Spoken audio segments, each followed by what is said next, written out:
Almost 28 hours on strike, and nurses say there could be more action. On the eve of crucial pay discussions, some unions claim unless the offer improves, walkouts will continue.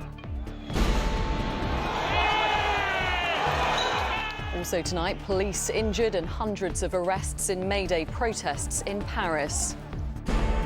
Trump touches down in Aberdeen, boasting of his Scottish roots. My mother was born in Scotland. She loved Scotland, was a great admirer of the Queen, and I got to know the Queen so well. And they may have lost their match, but Arsenal's women's game is still a record breaker. Back of the Euros, the back of the women's team doing so well, and of course the men are on the up as well, so I think there's a real feel-good factor.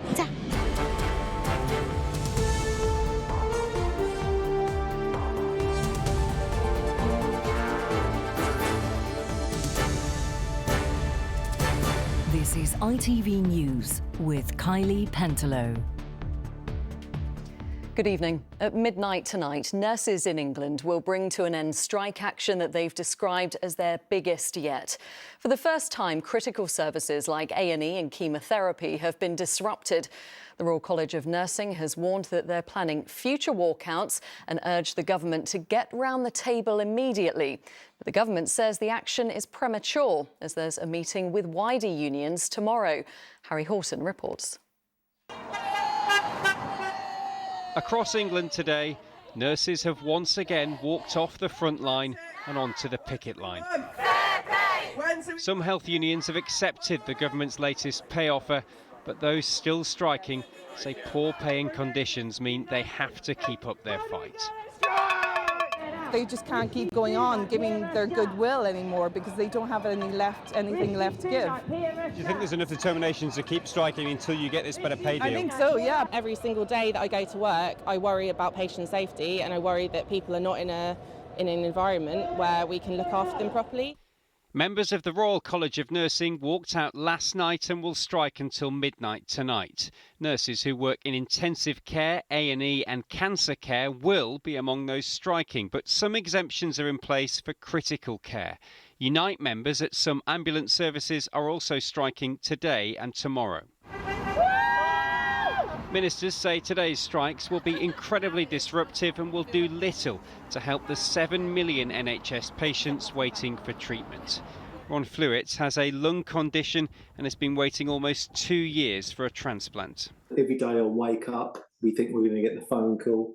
So today, are we going to get that phone call? I just don't know. You're in limbo. You don't know what your life holds, and it is in the hands of obviously the donors and the doctors and nurses. Union leaders say they're prepared to strike until the end of the year.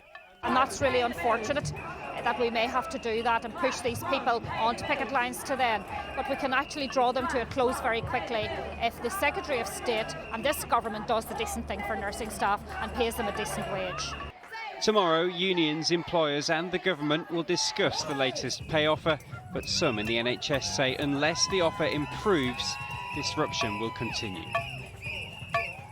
And Harry is here for more on this. So that big meeting tomorrow then about pay for health workers. What are we expecting? Well, we're expecting a majority of unions to accept that pay offer from government. And if that happens, the government will be able to implement it, which will affect most NHS staff on these contracts. And it's a 5% pay increase and a one-off payment for last year. Now, this doesn't mean that other strikes won't go ahead. And in fact, tonight, the RCN General Secretary, Pat Cullen's been really clear. She said that other unions accepting this deal doesn't alter the dispute that her union is having with the government. But if you look at the pictures of picket lines today, and I visited a few, they did appear to be smaller than picket lines we saw earlier this year. And I think what the government is hoping is that if they can implement this latest pay deal, some nurses will start to see that extra money in their pay packets, and they hope that will dampen enthusiasm for further strikes going forward. OK, Harry, thank you. Almost 2,200 people, British nationals and Sudanese doctors working in the NHS, have now been evacuated from Sudan on military planes. As fighting continues, despite a truce, Britons in the country were told to travel to Port Sudan, where 2 additional flights were arranged today. The UN has warned that the country is at a humanitarian breaking point. And First Republic has become the third major American bank to collapse this year. JP Morgan have taken over the bank following a deal brokered by the regulators. Last week, First Republic admitted that customers had withdrawn nearly £80 billion of deposits in March. In France, over 100 police officers have been injured during May Day protests as unions continue to demonstrate against new laws to raise the pension age. French officials say 291 people were arrested in clashes in Paris, Lyon and Nantes. Ian Woods has more.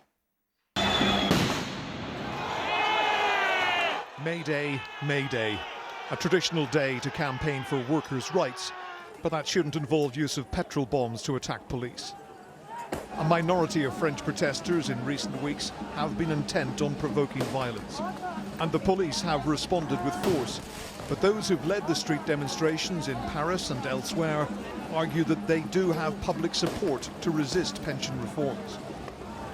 Neither a court ruling approving the measure, public fatigue, nor deploying water cannon have doused anger over the plan to raise the retirement age from 62 to 64. President Emmanuel Macron argues the country can't afford not to, but he pushed the law through without a parliamentary vote, inflaming opposition further. Into this bitter dispute stepped a British teachers' union leader, claiming there was a French lesson for everyone. The French unions here today, I think they're an inspiration to working people across Europe, that you don't back down, that we have to fight for social change, we have to stop the gradual erosion of the social wage, which is what's going on across Europe. The retirement age in Britain is already 4 years older than in France and rising, and yet it didn't provoke the depth of anger seen here. The protests have drawn hundreds of thousands of people and have been going on for months. Neither they nor the president seem willing to back down. Ian Woods, ITV News.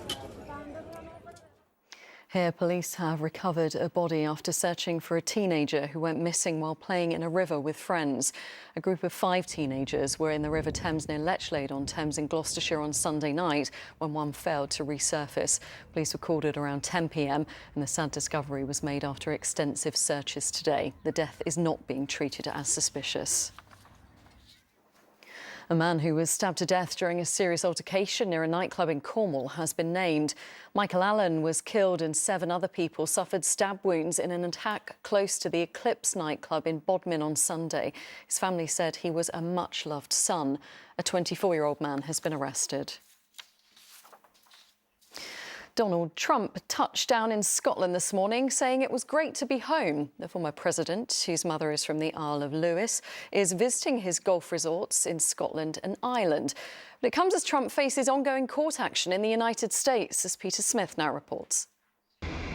The 45th President of the United States touched down in Scotland this morning with an entourage of family and friends. Greeted by the sound of bagpipes, a welcome change for Donald Trump from the noise of litigation now mounting against him on the other side of the Atlantic. Last month, he pleaded not guilty to 34 felony counts, and this is the first time he has left the US since appearing in court. President Trump, are you here to escape your troubles at home?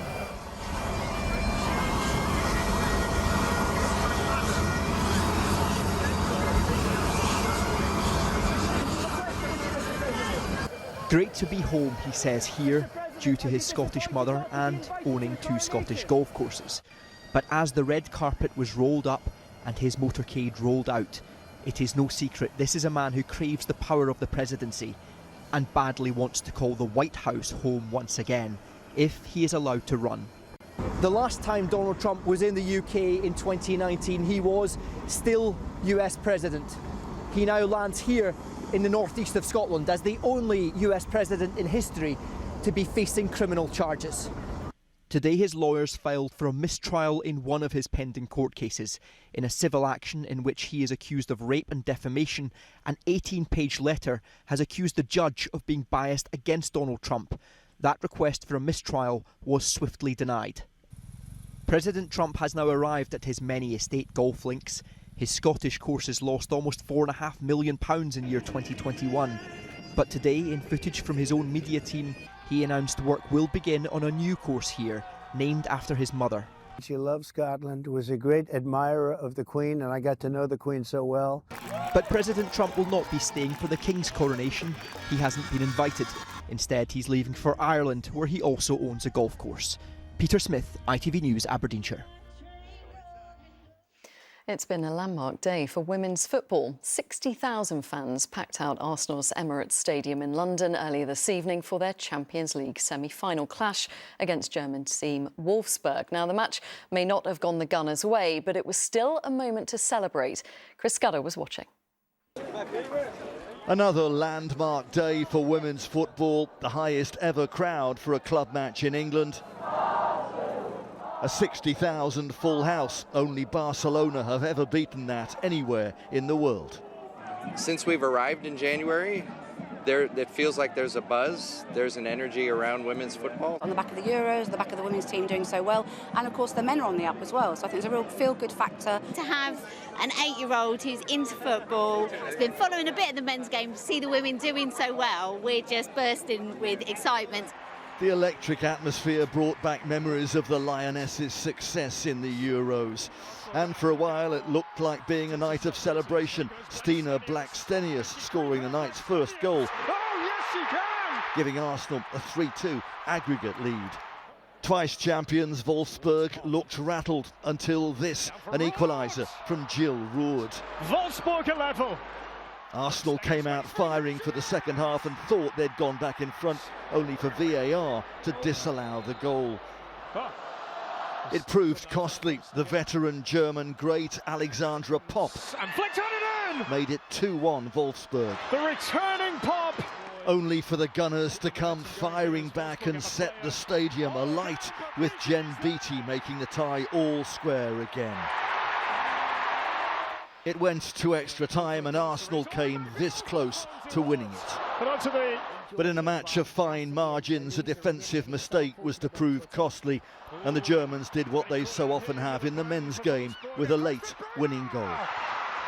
Disappointment for Arsenal, but on a night when the women's game took another giant leap forward. Chris Scudder, ITV News. And finally for this evening, Ant and Dec, Lionel Richie and the magician Dynamo. Not the lineup of a new entertainment show, but some of the guests who will be at the King's coronation on Saturday. They'll join the congregation of over 2,000 people, including some less well-known names who are chosen for their connections to the Prince's Trust. Vincent McAviney has been taking a look at the guest list. At Westminster Abbey, preparations are well underway for Saturday's coronation. And now we know some of the 2,200 attendees who will witness King Charles III's crowning. As well as 100 heads of state, representatives from the Prince's Trust and the Prince's Foundation are also on the list, including Ant and Dec, repair shop presenter Jay Blades, British Vogue editor Edward Enninful, the magician Dynamo, who received support and funding from the Trust when starting out, and Lionel Richie, who will also be performing at Sunday's concert. But as well as the famous faces, community and charity champions like Nicole Christie will also be in attendance. The 27-year-old is a graduate of the Prince's Foundation's Modern Artisan Training Programme. She's built a sustainable fashion business and was named Scottish Fashion Designer of the Year. So how did it feel when you found out that you'd be going to the coronation? As a small business in Glasgow, to then have the honour to be invited down for the coronation, it's such a huge honour. I mean, it's just things that you just don't imagine will ever happen. I think I'm going to be very overwhelmed. I think it's going to be quite hard not to get emotional. I'll be wearing waterproof mascara that day. We've also found out what His Majesty will be wearing when he's crowned by the Archbishop of Canterbury. The King will reuse historic items of clothing from the royal collection, worn previously by monarchs King George IV, Vth and VI, and Queen Elizabeth II at their own coronations. Now less than 5 days away, an occasion King Charles has waited 74 years for will be one which very much reflects the journey of his life before the throne. Vincent McAviney, ITV News. And of course, there'll be lots more ahead of the coronation and a special programme on the big day itself right here on ITV. But that's it from me, from all of us here. Enjoy the evening. Bye-bye.